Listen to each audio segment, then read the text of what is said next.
त्रिभुज और त्रिभुज के प्रकार। त्रिभुज तीन भुजाओं से घिरी बंद आकृति को त्रिभुज कहते हैं। त्रिभुज में तीन भुजाएं, तीन शीर्ष और तीन कोण होते हैं। त्रिभुज के तीनों अंतः कोणों का योग 180 अंश होता है। त्रिभुज के प्रकार।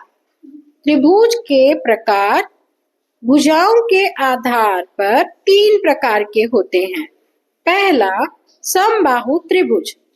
वह त्रिभुज जिसकी तीनों भुजाएं आपस में बराबर हों उसे समबाहु त्रिभुज कहते हैं। दूसरा, समद्विबाहु त्रिभुज। वह त्रिभुज जिसकी आमने सामने की भुजाएं बराबर होती हैं उसे समद्विबाहु त्रिभुज कहेंगे।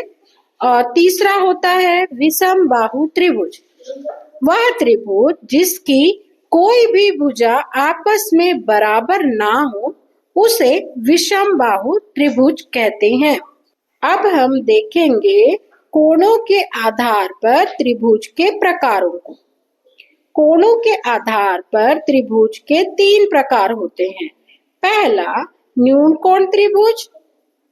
न्यून कोण त्रिभुज वह त्रिभुज होता है जिसके प्रत्येक कोण 90 अंश से कम अंश के होते हैं। दूसरा, समकोण त्रिभुज। वह त्रिभुज जिसका एक कोण 90 अंश का होता है उसे समकोण त्रिभुज कहते हैं। तीसरा, अधिक कोण त्रिभुज। वह त्रिभुज जिसमें एक कोण 90 अंश से अधिक और 180 अंश से छोटा का होता है तो उसे अधिक कोण त्रिभुज कहते हैं। ये हुआ कोणों के आधार पर त्रिभुज के प्रकार।